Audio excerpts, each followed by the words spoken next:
Hello, GT Show fans. Welcome back to another video today. Today we're going to be talking about the free agency wire and sort of like the picks that we've picked up there, being that it's about a week into free agency. My next video will probably be another mock draft covering positions after and needs after the free agency wire, but let's get into it. So we did sign a quarterback. We signed Mitch Trubisky. Most of these signings were like 2 and 3 year deals, which I like because it gives it the time for the team to progress with the player, handle the playbook and whatnot. Really get to if they are in terms of a starter to understand the playbook and all that. So we signed Mitch Trubisky. Thought he's all right. He's all right. So it's not a bad pickup. It's a pickup that allows us, if we want to take a quarterback this year, next year, any other year, that allows us to do so, without seeming like we're, because if we draft or we sign, there's a few guys in there. If we pick them up, most likely they have a higher potential of being a franchise quarterback. I'm not saying Mitch will not be a franchise quarterback, because maybe, that year in Buffalo really is going to help him. But hey, I mean, you never know. He was replaced a little bit by Nick Foles and stuff in Chicago. His entire tenure in Chicago was just terrible. All right, Matt Nagy he's probably one of the worst head coaches that I can think of outside of, there's a few other ones, but it was bad over there. He got put into a position, and I'm not saying that, like, what if Chicago took Deshaun, or what if Chicago took, what was his name, Pat Mahomes, right? I'll be honest, even though those guys are great, and while Mitch Trubisky's probably just terrible in general, his play, they wouldn't have never have had the success that they did now. And now I don't know if the 22 cases against Deshaun Watson happened or anything, but you just never know that never. They just don't have that profound success. Now, Mitch, even if Mitch goes to a team like, KC or even Houston, I don't think he does great successfully, but yeah, who knows.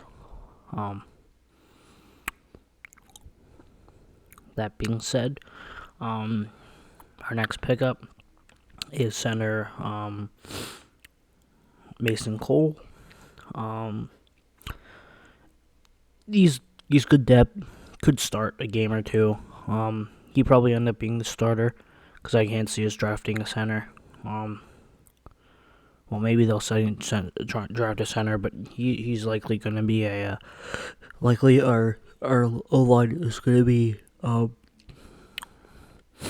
what is it? Is going to be, well, I'm going to get back to that, because we signed also guard, James Daniels, who's young, was playing well, so I'm excited about that. I think our line is gonna end up being left tackle is gonna be Dan Moore. All right, that's is what it is. Left guard James Daniels, center Mason Cole, right guard Kevin Dotson, because that's where Kevin Dotson just exploded in his rookie season, and then he's just been playing terribly left guard. I think we put him back and he'll be doing absolutely fine. And then right tackle is going to be whoever. It's going to be I think it's going to be Okorafor, since the fact that we brought in. We signed him to a bigger deal, but I wouldn't be too surprised if we do draft a right tackle, or sign something or whatever. Because that would be a bad right side. if not entirely right. I mean, we have two great guards.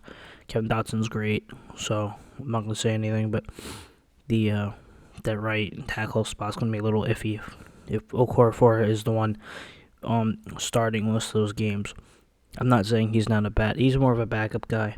He can get things done if you have an injury or two, but he's not meant to be the long starter. So yeah. So Miles Jack we brought in. Just underrated. I guess you can say, my opinion. The Jags needed to make room for two B tier B line wide receiver twos in Zay Jones and Christian Kirk.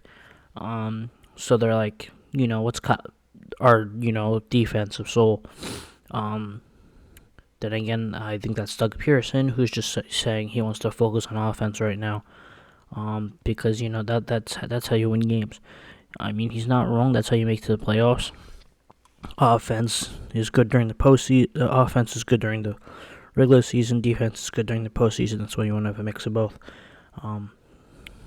But that's nowhere here. I'm not talking about the Jags. That's Miles Jack. He instantly makes our linebacking core better. If Bush, he's definitely linebacker one. No offense to Bush, but Bush is just playing kind of bad. Unless Bush plays better and wins back the linebacker one spot. Now in depth, it may say that Bush is linebacker one because he's been here longer and whatever. I can get that. Jack is linebacker one for anyone knowing. I don't have to have a degree in rocket science like Josh Dobbs to know that Bush is a linebacker too. But it's a very good pickup.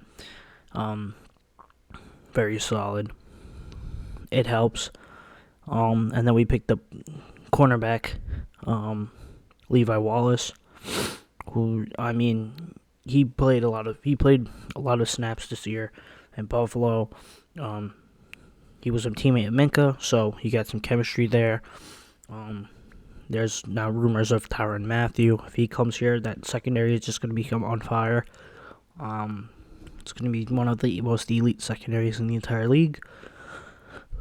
Because as long as Akel Witherspoon continues to play what he built up. But yeah, we'll see how it goes. In terms of that, we picked up Gunnar Oshesky as a return specialist because Ray went to the Niners, and then now we're kind of looking for two more wide receivers, likely. Maybe just one. Because of the fact that Juju and James Washington are both gone, which leaves it to be basically our current situation at the wide receiver core is Deontay 1, Claypool 2, 3 is probably either Anthony Miller, Cody White, Gunnar Oshesky, one of those two guys. Yeah, but you see that Anthony Miller is, a name that maybe, but he, was a practice squad guy the entire year. So, and part of that is because I think the Steelers are just incompetent of bringing in new guys, and then instead of playing, the actual good wide receivers we have, we're going to play, Ray McLeod, who's primarily just a special teamer. I don't want to say it, but he got so many snaps he didn't need to. That's what you put Deontay in there for. That's what James Washington becomes outside for. That's where you have James Washington, Claypool, and then Deontay for, not the other way around. So, yeah. But this draft class is filled with wide receivers, so I expect nothing less. That being said, just my recap. Don't forget to like, comment, subscribe.